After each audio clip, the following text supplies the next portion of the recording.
having 2 plaster jobs, right? And I figured it's nice to introduce us all to them together because it's basically the same stuff in a slightly different grade, but really very similar. Yeah, And it could be the same. that's right. Very good. Right. So this is the turtle house, and you see on the front here, it already has a little bit of sort of brown coat plaster.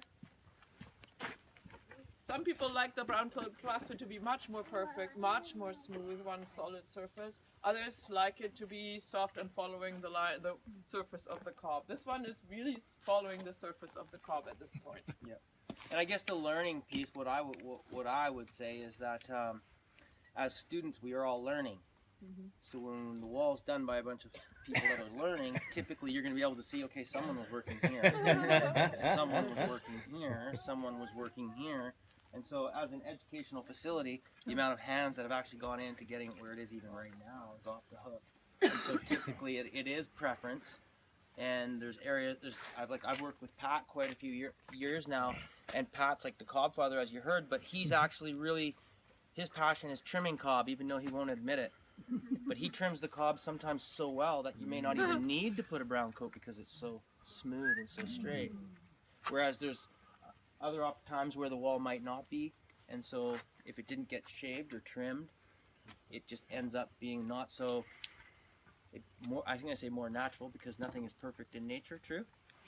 Yeah, Nothing straight out a little there. more organic, yeah, there's nothing straight in the real world.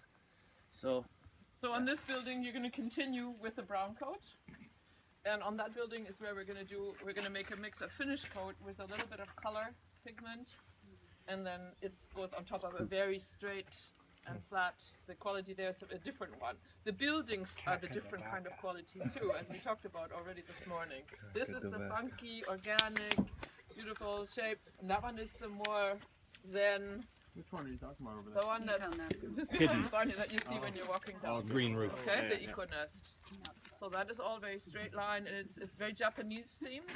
When you go inside, it's based on the Japanese timber frame and that kind of philosophy around design. So the two are almost opposites to each other. And one summer we worked here and we worked on these 2 buildings, and it was trippy almost, you know. You go to here and it's like woo, and then you go there and it's all. At lunchtime, you give a poke to Robert LaPointe, who's doing the horns there. I saw a cooking board there, Rob. And I started to really, I have to say, I really started to appreciate that one for its calm. Oh, yeah. So there's something to